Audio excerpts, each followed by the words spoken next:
fundraised for those investments during the lifetime of the project. This has resulted in us holding negative restricted reserves of 2 million at the end of 2018. The board holds a designated fund for research, which stood at 8 million at the end of 2018. Of the 17.9 million unrestricted funds, 5 million relates to the carrying value of the fixed assets and the general funds of 6.8. Our reserves are at 9.1 million, sitting comfortably within our reserve policy, and we believe this is sufficient to enable us to continue services and activities if any significant risk crystallise, resulting in an unplanned expenditure or a drop in income. And finally, as Stuart said, Hayes McIntyre were the MS Society's external auditors in 2018. They provided a robust audit service and good support, and it is recommended that we appoint them for a further year to carry out the 2019 annual report and accounts. Thank you, Vicky. Thank you, Stuart. Move straight to any questions on those two resolutions. I see none.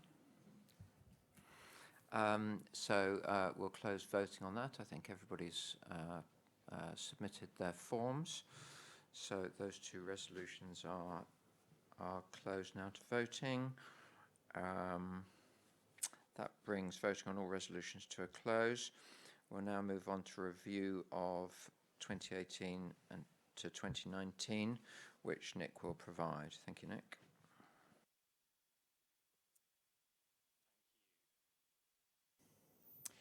So I'd like maybe just to start the review of 2018 and 2019 just by paying tribute to two colleagues who are no longer with the organisation, but both of whom had a really significant positive impact over a long period. So firstly, my predecessor, Michelle Mitchell, who, as you know, is now Chief Executive at CR UK, but was with the Society for a number of years and really did a huge amount to help shape and frame the previous strategy and lead that through into delivery, and has had a really good and positive impact on the organisation. So we're obviously collectively hugely grateful for her efforts and wishing her very well in her new role. The other person who we bid a fond farewell to actually shortly after I joined at the end of January was Patricia Gordon, who has been with the MS Society for many, many years, a very senior and thoughtful individual, led our Northern Ireland team and operation, and indeed very kindly stood in for a period during the transition to my arrival as interim chief executive. And again, she's made a huge, huge contribution to the organisation, and we were very sad to lose her. I'd just like to come on first to talk a little bit about what happened before my arrival, actually, in the 2018 calendar year. And a huge amount was achieved. And again, I can take no credit for this, having not been here, but actually looking back, real strides forwards in 2018. And I just wanted to reference a few. So in the research domain, and again, very ably led by Susan Colehouse, who's here with us in the room, we made some fantastic progress in terms of investing money into exciting research projects and indeed awarding new research grants. And we started funding what I think is a really exciting and groundbreaking clinical trial called MS-STAT2, focusing on the impact of statins, which is, I believe, the UK's largest ever trial for secondary progressive MS, and we're all obviously hugely excited about that, and that's mobilising as we speak. We involved a lot of people. We worked very hard to connect with and involve with people in our research efforts. So over 1,000 people with secondary progressive MS were involved in our efforts during the year. So a great year with some real fantastic achievements in the research domain. Moving on to the what we call the help domain, so services and support. Now, this is, very much the bailiwick of Ed Holloway, whom I'm sure many of you will already know, who's been leading our services and support functions fantastically for a number of years. We've had some real successes in 2018 as well. So our helpline goes from strength to strength, and in 2018 responded to over 16,800 inquiries, and actually won a very nice accolade, the Helpline of the Year award, which is a real tribute to the wonderful team who are working on the health line. Of course, we are hugely privileged and fortunate to have over 250 volunteer-led local groups who do great work day by day in providing support, friendship, services, advice at a grassroots level locally around the 4 nations of the UK. And I just want to pay tribute to the fantastic work that they do day in, day out. And it's also worth just referencing the fact that we were able to award, building on what Vicky was saying, 715 national health and wellbeing grants to help people with MS with specific needs and help them to live well. A number of other national carers grants, 86 in total, also focused on helping carers improve their well-being, were awarded as well. So a really tremendous year of achievement there under Ed's leadership. And in terms of what we call the voice domain, influencing, which our colleague Jen Edwards very ably heads up for us, we had some really important impact. So one big story which you'll be aware of was the 2018 NICE decision to reject the drug ocrelizumab as a treatment for early progressive MS. And as I'm sure you all know, we absolutely mobilised as a community to make our displeasure known and understood in the corridors of power about that decision, and in fact had a massively impactful petition signed by 21,000 people on this very topic. And of course that story has had a really positive outcome as we move into 2019, which is great. We also continued to campaign very hard on PIP and commissioned a new report in 2018 which shows just how badly the PIP regime is failing people with MS, which is something that you hear about everywhere that you go in local groups all over the country, about just what a terrible regime that is for people with MS. So again, some really good achievements in 2018. If we look to 2019, there is actually a huge amount going on as we speak to really move the agenda forward. And you know, week by week and month by month, we have a huge long spreadsheet of things that we're trying to achieve in year. But what I've tried to do is to just summarise some of the really big ticket items so you're aware of those. So I've talked already a little bit about the efficient clinical trials platform that we're hoping to let a programme grant for at the end of the year. That's going really well, and very, very excited about that, and we're on track on that. In the services and support domain, it's been an absolutely amazing year, I have to say. And in the 9 months of 2019, we have launched or enhanced 7 new national services or regional services which are benefiting people with MS. And it was an absolutely tremendous achievement with a whole sweep and range of different new offerings now available that really are clearly having an impact and getting very, very good feedback. So Ed and the team have done brilliantly there. We've continued to campaign very hard, and obviously have referenced the fact that we had a bit of a turnaround on the ocrelizumab decision, which is great, but we've also been campaigning hard on PIP, welfare, cannabis for medicinal use, and a number of other topics. And we are certainly making ourselves heard in the corridors of power on behalf of the community, and long may that continue. We've also talked a little bit about where we're at on the new engagement model, which personally I'm really, really excited about, albeit it's going to come to fruition in 2020. I think that's going to be very significant for us going forward.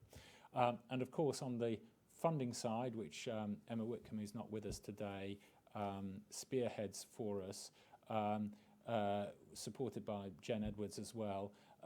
We are getting very excited about the imminent launch of the Stop MS appeal, which is you know, just over the horizon now. I'm very, very excited about some of the materials that have been pulled together, and we hope that's going to have a real impact and resonance for people within the community and beyond.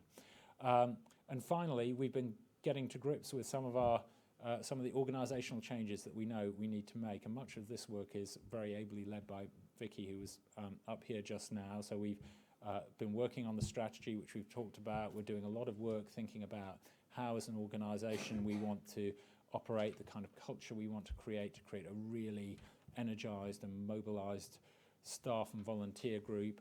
And we've been doing some quite sort of heavy lifting on the nuts and bolts of how the organisation is put together, redesigning processes and so forth, which ultimately will hopefully make us much more efficient and enable every precious pound that comes in the door to be spent to maximum effect, which is what you would absolutely expect for us. So I would say, sort of standing back from it all, we're not at the end of the year, but there's been a huge amount of achievement and delivery thus far, and I think we're going to make good progress between now and the year end too. So just a big tribute to, you know, a wonderful team within the organisation, a great group of executive colleagues who are really pushing this forward on behalf of and in the interests of the MS community. So much to celebrate, but, you know, lots of hard work ahead, of course. Thank you very much. Thank you, Nick. I think you can stay there. Because I think we now move on to the results of the voting on the resolutions, which I think you have the job of going through those. Yeah. So let me.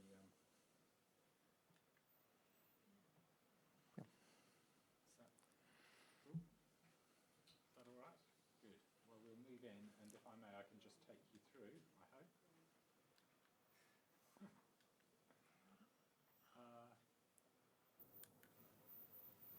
Oh, there we go. Good. So if I may, Nick, I'll run through the various resolutions and just call those out if I may. So resolution number 1 was related to the MS Society's strategy for 2020 to 2024. So for, there were 3,808 votes. Against, there were 38. So the resolution is carried. Moving on to resolution 2. Which was related to the annual report and accounts 2018. In favour, there were 3,775 votes, and against there were 19. So again, the resolution is carried. Resolution 3 related to the appointment of auditors, and in favour on this vote were 3,767, against 30. And so, again, the resolution is carried. Now, I'm also going to go on, if I may, to just declare the results of the election to Board of Trustees and to the National Councils. And I believe the normal procedure is not to read out the figures. We'll put them up on the page, but I will just run through the outcomes of those. So in terms of the election of trustees, the successful candidates were Emily Reves, Polly Williams, who's with us today, which is great, and Kerry Smith as well. So many congratulations, and we really look forward to you joining us on within the trustee group as of next year. Moving then on to the election to the Cymru National Council. Let me just call up the names, and here the successful candidates were Meg Kingston, Susanna Robinson, David Roberts, and Marion Davis. So a huge congratulations and vote of thanks from our side for putting yourselves forward, and we're really grateful to have you on board. Moving now on to the England National Council contested elections. So in Yorkshire, Jackie Mumby was successful. In the Southwest, Helen Cherry was successful. And in the uncontested elections, you'll see behind me the names of the successful candidates. So Murray Cullen, David Kozlowski, Tamla Willie, and Ben Ajay Obey. So again, we're delighted to have you all on board. Moving on now to Northern Ireland National Council election. Here is the list of successful candidates: Tom Hunter, Simon Matchett, Lynn Armstrong, and Jennifer Coulter. Congratulations to all of you. And finally, the Scotland National Council election. And again, the successful candidates were Maxine Thompson, Stephen Tate, Keith Dryberg, and Robin Briggs. And congratulations to all of those people as well. And fantastic that we've been able to appoint such a wonderful group of council members. That's really exciting. Thank you, Nick. Sorry, thank you, Nick. So as previous attendees will know, we do two things at this point of the meeting. We therefore formally record the retirement of trustees who are stepping down at the end of this year.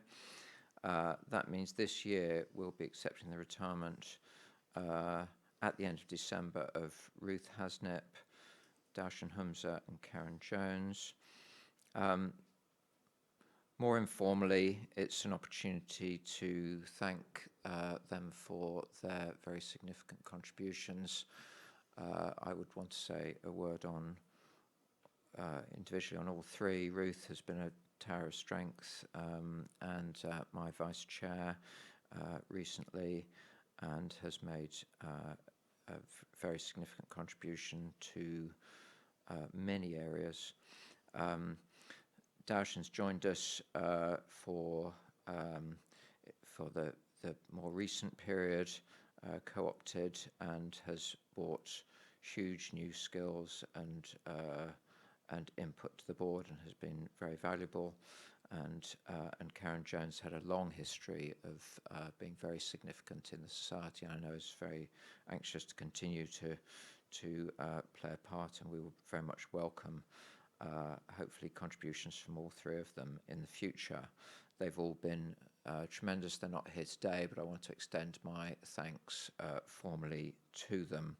And you'll all know that the most sought after award, the MS Society Shining Star, is normally awarded to people stepping down. They're not here today, but you can rest assured that Shining Stars will be duly presented to those individuals one way or another.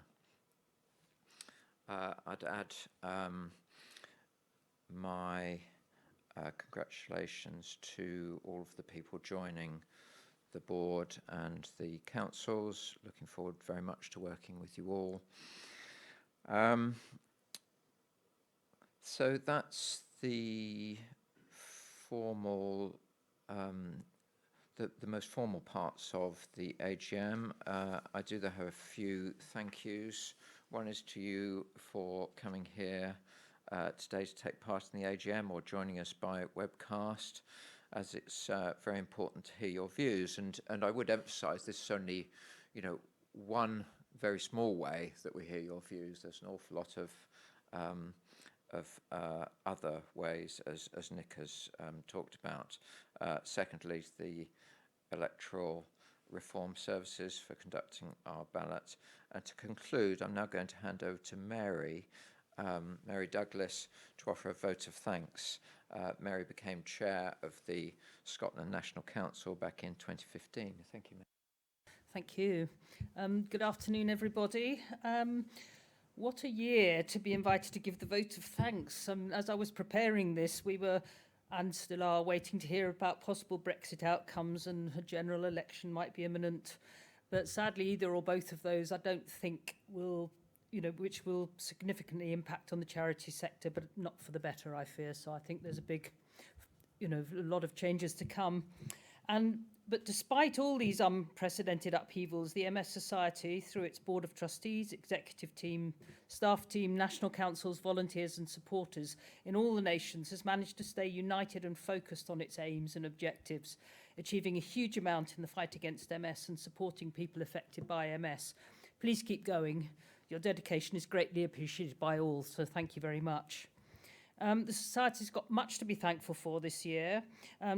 Apologies if I miss anybody out, but anyway, here we go. I'm very delighted to welcome Nick Moberly, who's joined us at a very exciting time, bringing with him his extensive experience and expertise. He's picked up the reins very smoothly, so this is good. He's travelled the length and breadth of the country in the months since he took up office, participating in meetings and workshops and finding out what matters firsthand to people affected by MS, as well as from the supportive staff team here. You might need your passport next time you come to Scotland, so anyway, that's it. Thank you very much to Nick Windsor, who continues to chair the Board of Trustees to great effect and successfully steering us through these times of change with great empathy and humour. So thank you very much, Nick. It's always a pleasure to work with you. Thank you to Penny. Welcome, Penny Coombs, new head of governance. It was good to meet you at the Scotland Council meeting. As I say, you might need your passport too.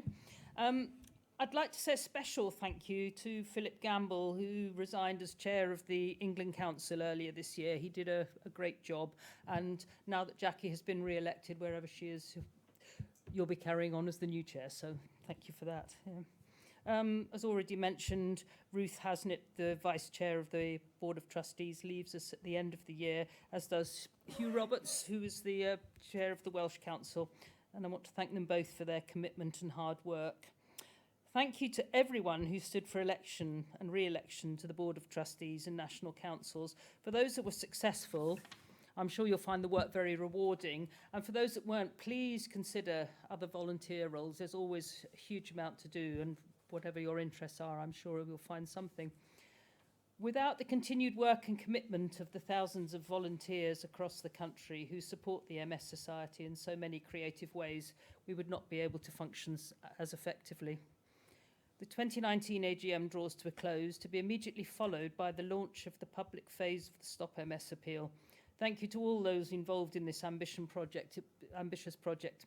It will certainly change lives. I can't sign off, and I didn't put this in my script without thanking Aaron and Amber, who are both leaving. Aaron's even done beyond the call of duty, doing an extra day to help with this. And Amber's off to Australia, which seems a bit extreme. But anyway, thank you both for your help and best wishes for the future. 2020 will be another year of challenge and change for the MS Society, and which is in a strong position to achieve its ambitious goals and aims. A world free from the effects of MS, transforming lives, stopping MS, and we can do it together. So thank you, everybody.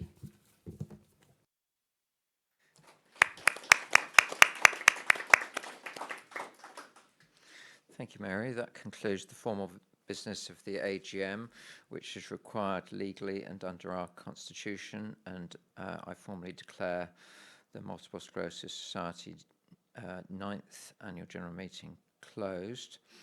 That allows me to proceed to an open forum, and members of the Board of Trustees and senior management are here to answer your questions. As I said earlier, please do indicate if you have a question, and we will bring a microphone to you. Right. Any questions?